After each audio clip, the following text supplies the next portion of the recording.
भारत में है एक ऐसी जगह जहां समुद्र के खारे पानी के बीचों बीच मीठे पानी का एक कुआं मौजूद है। इस कुएं का रहस्य आपको हैरान कर देगा। एक ऐसा सुअर जिसकी पेंटिंग लाखों रुपए में बिकती है। भारत का एक ऐसा गांव जहां प्रत्येक मुस्लिम परिवार का एक बेटा इंडियन आर्मी में है, और एक ऐसा शख्स जिसने छत्रपति शिवाजी की तलवार भारत वापस लाने के लिए मोदी जी को अपने खून से पत्र लिखा है। कौन है वो शख्स, और दुनिया का एक ऐसा देश जहाँ की सड़कें काली नहीं बल्कि नीली होती है, कौन सी है वो जगह, जानने के लिए बने रहिए हमारी आज की इस वीडियो के साथ अंत तक। नंबर 9, समुद्र का पानी खारा होता है। ये बात तो हम सभी जानते हैं, लेकिन आपको जानकर हैरानी होगी कि तमिलनाडु के रामेश्वरम में समुद्र के खारे पानी के बीचों बीच मीठे पानी का एक कुआं मौजूद है। आखिर ऐसा कैसे हो सकता है? ये कुआं वैज्ञानिकों के लिए बहुत ही बड़ा रहस्य बना हुआ है। वैज्ञानिक अब तक इस राज को समझ नहीं सके हैं कि आखिर खारे पानी के बीच मीठा पानी कहां से आ सकता है। मान्यताओं के अनुसार जब श्री राम सीता जी को लेकर श्रीलंका से वापस आ रहे थे, तब रामेश्वरम में इसी जगह पर सीता जी को प्यास लगी थी। आसपास मीठे पानी का कोई स्रोत मौजूद नहीं था, जिसके बाद राम जी ने धरती की ओर अपनी बाण चलाई और मीठे पानी के इस कुएं का निर्माण हो गया। सीता जी की प्यास बुझाने वाले ये कुआं आज भी लाखों श्रद्धालुओं की प्यास बुझाता है। इस पवित्र कुएं के लिए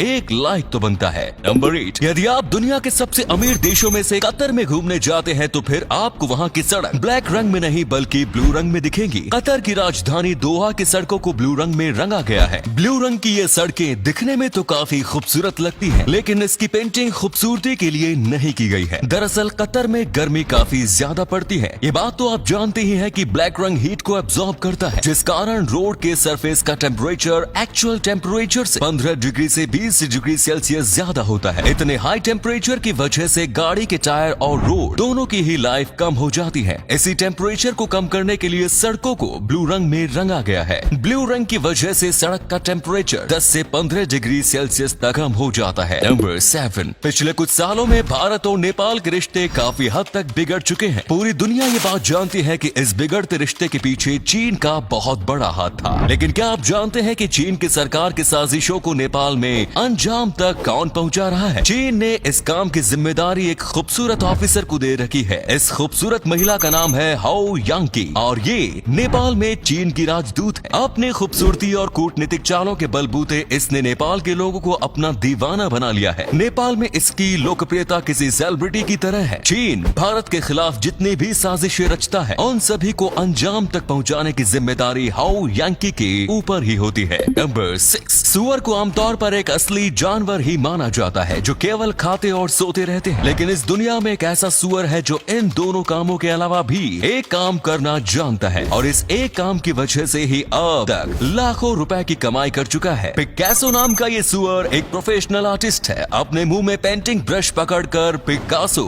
काफी शानदार पेंटिंग बनाता है। इसकी उम्र 4 साल है और इसने बचपन से ही ब्रश और रंगों से खेलना शुरू कर दिया था। पिकासो की ऑनर का नाम जोआनी लेफ्सन है। पिकासो के द्वारा बनाई गई एक पेंटिंग 2 लाख से 3 लाख रुपए में बिकती है। पेंटिंग बेचकर अब तक पिकासो ने 50 लाख से ज्यादा की कमाई कर ली है। इसका अपना इंस्टाग्राम अकाउंट है और एक वेबसाइट भी है। नंबर 5, कैरोलिना रिपर इस दुनिया की सबसे तीखी मिर्च है। इस मिर्च का तीखापन कितना है, इस बात का अंदाजा आप इसी से लगा सकते हैं कि यदि आपने एक कैरोलिना रिपर मिर्च भी खा ली, तो आपको हॉस्पिटल में भर्ती होना पड़ सकता है। इस मिर्च का स्कोविल हीट यूनिट्स 15,69,300 है। 2018 में न्यूयॉर्क में आयोजित चिली ईटिंग कॉन्टेस्ट के दौरान 34 साल के एक शख्स ने एक कैरोलिना रैपर को खा लिया। इस मिर्च के खाते ही उसे मतली आने लगी। कुछ घंटे बाद उसके गले में तेज दर्द होने लगा, और फिर अगले दिन उसे बेइंतहा सिर दर्द भी होने लगा। दर्द इस कदर बढ़ गया कि इसे हॉस्पिटल की इमरजेंसी रूम में भर्ती होना पड़ा। जब डॉक्टर को पता चला कि इस शख्स की ये हालत कैरोलिना रैपर खाने की वजह से हुई है, तो डॉक्टर भी हैरान रह गए। भैया आप सावधान रहना।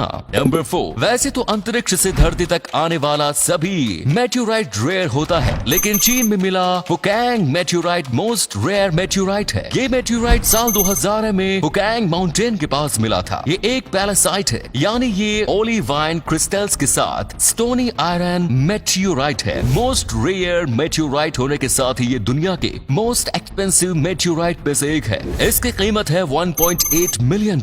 इस मेट्योराइट की उम्र लगभग 4.6 मिलियन साल है, यानी कि इसका निर्माण भी उसी समय हुआ था जिस समय हमारी धरती का निर्माण निर्माण हो रहा था। नंबर 3, भारतीय सेना में शामिल होकर मातृभूमि की सुरक्षा करने का सपना तो हर भारतीय का होता है। हालांकि बहुत से लोगों का ये सपना अधूरा रह जाता है। लेकिन आज हम आपको एक ऐसे गांव के बारे में बताने वाले हैं जिस गांव के सभी युवाओं का भारतीय सेना में शामिल होने का सपना पूरा होता है। आंध्र प्रदेश के प्रकाशम जिले के मालारेड्डी पल्लई नाम का एक गाँव है। इस गाँव में 86 मुस्लिम परिवार रहते हैं और आपको जानकर गर्व होगा कि इस गांव के प्रत्येक परिवार से कम एक युवा भारतीय सेना में है। इस गांव के जवान चीन और पाकिस्तान के साथ होने वाले युद्ध में भी शामिल हो चुके हैं। वर्तमान समय में इस गांव के 130 युवा भारतीय सेना में अपनी सेवा दे रहे हैं। सेना से रिटायर होने वाले जवान गांव में आकर वापस युवाओं को सेना में भेजने की ट्रेनिंग देते हैं। इस गांव के लिए एक लाइक तो बनता है। नंबर 2, एग्जाम के समय छात्रों को चोरी करने से रोकने के लिए अलग अलग जगहों पर अलग अलग तरीके आजमाए जाते हैं। लेकिन जैसा तरीका थाईलैंड में आजमाया जाता है वैसा आपने कभी नहीं देखा होगा। बैंकॉक यूनिवर्सिटी में मिड टर्म एग्जाम के दौरान छात्रों को कार्डबोर्ड से बने एंटी चीटिंग हेलमेट बनाए जाते हैं ताकि वो एग्जाम के दौरान इधर उधर ताक झांक न कर सके। चीटिंग रोकने का ये तरीका तो कारगर है, लेकिन क्या ये तरीका सही है? आपका इस पर क्या कहना है कमेंट्स में जरूर बताएं। नंबर 1, छत्रपति शिवाजी महाराज की 3 तलवारों में से एक जगदम्बा तलवार आज इंग्लैंड के बकिंगम पैलेस के रॉयल म्यूजियम में मौजूद है। इतिहासकारों का मानना है कि इस तलवार को एडवर्ड 7 को तोहफे में दिया गया था। हालांकि लूट को भी तोहफा बताना अंग्रेजों की पुरानी आदत है। खैर, हर्षल सुर्वे नाम के एक शख्स ने प्रधानमंत्री नरेंद्र मोदी को पत्र लिखकर इस तलवार को भारत वापस लाने की मांग की है। इस पत्र की खास बात यह है कि हर्षल ने इसे अपने खून से लिखा है। खून से लिखे इस पत्र में उन्होंने मोदी जी से गुजारिश की है कि छत्रपति शिवाजी महाराज की जगदम्बा तलवार को भारत वापस लाया जाए। इतने महान योद्धा का तलवार अंग्रेजों के पास होना उस तलवार के लिए अपमान जैसा है।